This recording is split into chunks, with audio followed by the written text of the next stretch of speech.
बागेश्वर धाम के महंत पंडित धीरेन्द्र कृष्ण शास्त्री का एक वीडियो सामने आया है, जिसमें वह विभिन्न पत्रकारों से चर्चा कर रहे हैं और इसी पत्रकार वार्ता के दौरान उन्होंने पत्रकारों द्वारा पूछे गए सनातन क्या है और भारत को हिंदू राष्ट्र घोषित होना चाहिए, हिंदू राष्ट्र क्या है, इसको लेकर बड़े सुंदर और सहज भाव में उत्तर दिए। तो आप भी सुनिए पंडित धीरेन्द्र शास्त्री का वह उत्तर, जिसमें उन्होंने सनातन की व्याख्या की है और भारत को हिंदू राष्ट्र बनाने के लिए क्या कुछ कहा है।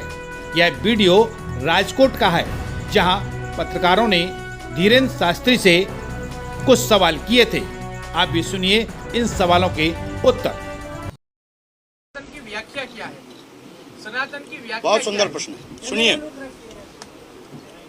सनातन का मतलब है आदि, सनातन का मतलब है मानव सेवा, सनातन का मतलब है सबको अपने में समेटने का भाव, सनातन का मतलब है न धर्म के नाम पर युद्ध हो, न जाति के नाम पर युद्ध हो, न धर्म के नाम पर वैमनस्यता हो। सनातन का मतलब है सबके हृदय के भाव को पुष्ट करना।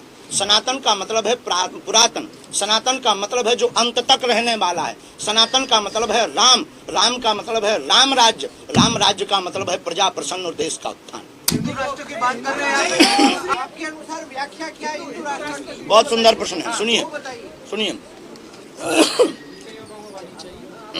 हिंदू राष्ट्र का मतलब किसी एक धर्म के लोगों को रहने का स्थान है। हिंदू राष्ट्र का मतलब जो जातिवाद है, हिंदू राष्ट्र का मतलब ये जो बार बार राम की यात्रा पर पत्थर फेंके जाते, हिंदू राष्ट्र का मतलब ये जो रामचरितमानस को फाड़ा हुआ जलाया जा रहा, ये सब बंद हो। वह सभी मुसलमानों को भारत में रहने का अधिकार है, किसी भी मजहब को भारत छोड़ने की आवश्यकता नहीं है। हिंदू राष्ट्र सिर्फ एक व्यवस्था है, राम राज्य की एक व्यवस्था है। हिंदू राष्ट्र सिर्फ एक ऐसा अंग है जिससे कोई किसी भी मजहब के खिलाफ ना बोले, वह पत्थर ना फेंके, इसलिए हिंदू राष्ट्र। शास्त्री जी, ये कन्वर्जन बहुत बढ़ गए हैं, बहुत देश काफी कन्वर्जन करवा रहे हैं, क्या कहेंगे, कैसे उठाएंगे आप? भोले भाले लोगों को लालच देकर जो लोग धर्मांतरण करवा रहे, ये मूर्खतापूर्ण है और इस पर रोक लगाने के लिए ही अब सब साधु संत एक हो रहे हैं और भारत हिंदू राष्ट्र हो रहा है। देखिए, केवल एक क्रिश्चियनिटी की गलती नहीं है, हम लोगों की गलती है। हम लोग मौका दे रहे हैं, हम लोग खुद नहीं जगे हैं, हम लोग अपने पिछड़े और फॉरवर्ड और बैकवर्ड की लड़ाई कर रहे हैं। ये हमारी मूर्खता का फायदा वो लोग उठा रहे हैं। जिस दिन सब एक हो जाएंगे, किसी की क्षमता नहीं। जिस दिन आपके जैसे लोग तैयार हो जाएंगे। बाबा जी, देश भर में विज्ञान जाथा अपना विरोध कर रही है, आपके जो दिव्य दरबार है। राम जी जहाँ जहाँ जाते हैं, रावण के खानदान के बेचारे लोग क्या करें, उनको काम ही क्या है। भाई देखो भाई, अंधेरे उजाले से किसको टेंशन? उल्लुओं को टेंशन हो जाती है कि सुबह ना हो, राक्षसों को टेंशन हो जाती है कि देवता ना आवे। इसी प्रकार राक्षसों को टेंशन है कि राम राज्य की स्थापना ना हो। तो ये कोई नई बात नहीं है, उनको हमारा सेम टू यू बोल देना। बहुत प्यारा है, कभी बुंदेलखंड को जारी है। जो राम के नहीं उनकी ठटरी भरे। झारखंड में, बिहार में एक मॉडल के साथ दबाव बनाया जा रहा है, कैसे रुकेगा दबाव? कैसे? जो साक्षी बेटी का बहन का हुआ, हमारे देश का दुर्भाग्य है। वह कृत्य वीडियो देखकर हमारा हृदय विदीर्ण हो गया।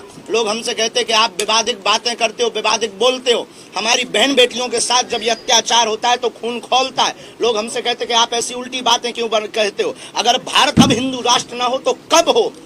जब तक हिंदू राष्ट्र नहीं होगा तब तक ये लव जिहाद, तब तक ये धर्मांतरण, तब तक ये राम की यात्रा पर पत्थर, तब तक ये वो पालघर महाराष्ट्र के संतों के ऊपर पत्थर फेंकना, उनको बर्बरता के साथ मारना, मंदिरों को नष्ट करना, हमारी प्राचीनता के साथ खिलवाड़ करना, तब तक बंद नहीं होगा। इसलिए अब हिंदुओं को केवल व्हाट्सएप नहीं खेलना चाहिए, घर से बाहर निकलना चाहिए। तो अपने आप पर और आप जैसे लोगों पर सवाल है कि वहाँ पर जो खड़े तमाशा देखते रहे, साक्षी का मर्डर देखते रहे, और वो मीडिया वाले हों चाहे वो नागरिक हों, उन पर सवाल है। और तुम पर सवाल है कि तुम बुजदिल हो। एक महात्मा ने कहा कि दरेक हिंदुओं को हाथ में हथियार रखना चाहिए, इसके बारे में आपका? बिल्कुल रखना चाहिए। माला और भाला हमारे देवताओं के हाथ में। हथियार, लेकिन कट्टा बंदूक नहीं, तलवार। तुम गलत मत, हमने माला और भाला कहा, तुम कल के दिन कह दो। और भाई वैसे भी भारत सरकार के द्वारा लाइसेंस मिलता है, तुम भी ले लो। ये उसके पास है प्रभु, हम ना है जे देखन लगा से माए देख ले भैया, तुम जहाँ कहो हम वहाँ देखेंगे। खसराओ सबका निकलेगा, सीताराम जपे पत्रकार। तो निकलेगा भाई, सबका निकलेगा। शास्त्री जी, आपके फैन फॉलोअर्स काफी ज्यादा है। कोई भी दरबार हो या आपका वीडियो हो, एक कॉमन कमेंट है आपके सभी वीडियो में कि शादी कब कर रहे हो? जय। हम तुमको अभी प्रसन्न नजर नहीं आ रहे?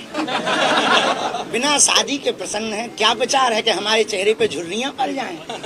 क्या विचार है कि हम तुम्हारे जैसे जो है मुंह फुलाएं घूमें? भैया हमको ऐसे ही रहने ना। ऐसे काफी संप्रदाय हैं जो सनातन देवी देवताओं को नहीं मानता है, क्या कहेंगे आप? दुर्भाग्य है, वो संप्रदाय है ही नहीं है, वो तो छुपे हुए शत्रु हैं। जो सनातन के देवी देवताओं को नहीं मानते और अपने आप को सनातनी कहते, वो हिडन शत्रु सनातन।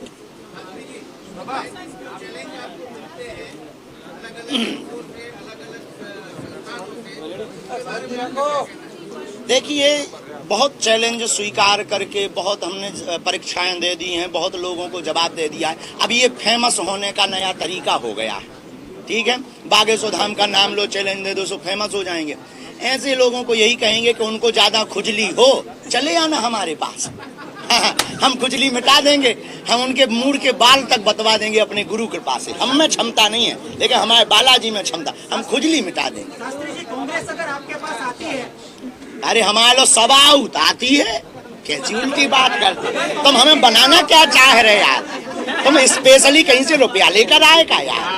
हमारे सब चेला हैं, हमारी कांग्रेस चेला है, भाजपा हमारे चेला है, मध्य प्रदेश के पूर्व मुख्यमंत्री हमारे शिष्य हैं, वर्तमान हमारे मुख्यमंत्री, कोई भी आवे सबको आशीर्वाद। राहुल गांधी हमेशा से कहते हैं कि आरएसएस हम किसी भी राजनेता पर चर्चा नहीं करते, ना राजनीति कमेंट पर दो चर्चा नहीं करते। क्षमा। नेता ये सोचते हैं बाबा जी कि जो आपके फॉलोअर्स हैं, जो भक्त हैं, वो वोट बैंक बन सकते हैं। नेता वो उनकी सोच है। हम ये सोचते हैं कि जो हमसे जुड़े हुए लोग हैं, वो हमारे सनातन हिंदू राष्ट्र के लिए एक योद्धा बन सकते हैं। नेताओं को क्या कहेंगे बाबा? सबको दरबार में धन्यवाद आ रहे हैं कहेंगे। आपके बहुत उम्मीदों के साथ। आपको भी धन्यवाद, उनको भी धन्यवाद।